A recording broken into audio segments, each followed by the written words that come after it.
melalui rapat evaluasi inflasi semester pertama tahun 2025 yang dilakukan pemerintah Provinsi Sumatera Selatan. Pemprov Sumsel akan mendorong penanaman modal dengan menjaring investor sebanyak-banyaknya guna menjaga stabilitas harga. Bapak Ibu hadirin yang kami hormati. Melalui rapat evaluasi kinerja TPID semester 1 Sumatera Selatan tahun 2025 serta rekomendasi upaya pengendalian inflasi yang dihadiri seluruh kabupaten kota di Sumatera Selatan, Wakil Gubernur Sumatera Selatan Ji Ujang mengatakan, kegiatan ini sebagai upaya untuk menekan inflasi di Sumatera Selatan agar tetap terjaga. Pertumbuhan ekonomi Sumatera Selatan sendiri saat ini di angka 5,22%. Selain itu, Ji Ujang berpesan kepada seluruh daerah untuk bersinergi dalam menjaga laju inflasi dan mendorong kabupaten kota menarik investor sebanyak-banyaknya.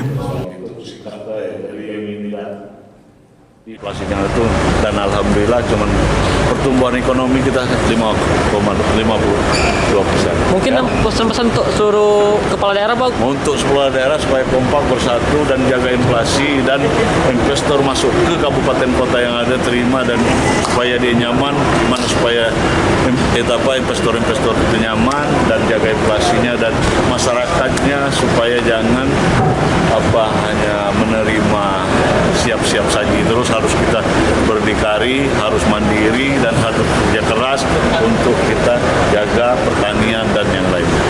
Ya.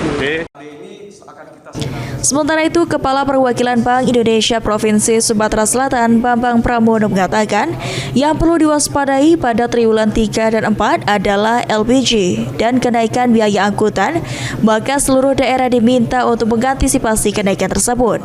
Untuk mengatasi 3 komoditas yang menyumbang inflasi terbesar terdiri dari beras, bawang merah, dan cabai.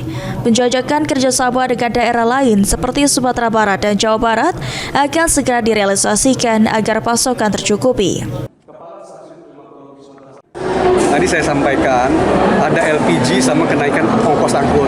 Nah itu yang kita waspadai, makanya kita koordinasi dengan pemerintah daerah agar kenaikannya jangan terlalu di saat misalnya pada saat musiman tadi kan, ABKN atau mungkin pada saat anak-anak sekolah. Nah itu kita jaga jangan seperti itu. Pak, tadi kan ada 4 komoditi beras, bawang putih, cabai, terus satunya lagi kan itu berbenturan dengan kondisi sekarang kan? Yang tiga besar, beras, cabai, sama bawang merah. Ya, bawang merah kan sekarang kan musim hujan, Pak, masuk musim hujan. Jadi kendala untuk mengatasi inflasi ini seperti apa yang dilakukan, Pak? Ditambahkan Bambang, evaluasi terhadap beberapa program seperti operasi pasar murah dan sidak juga dilakukan. Selain gerakan Sumsel Mandiri Pangan akan menjadi salah satu upaya mengatasi inflasi di Sumatera Selatan. Ilham Wahyudi, PAL TV.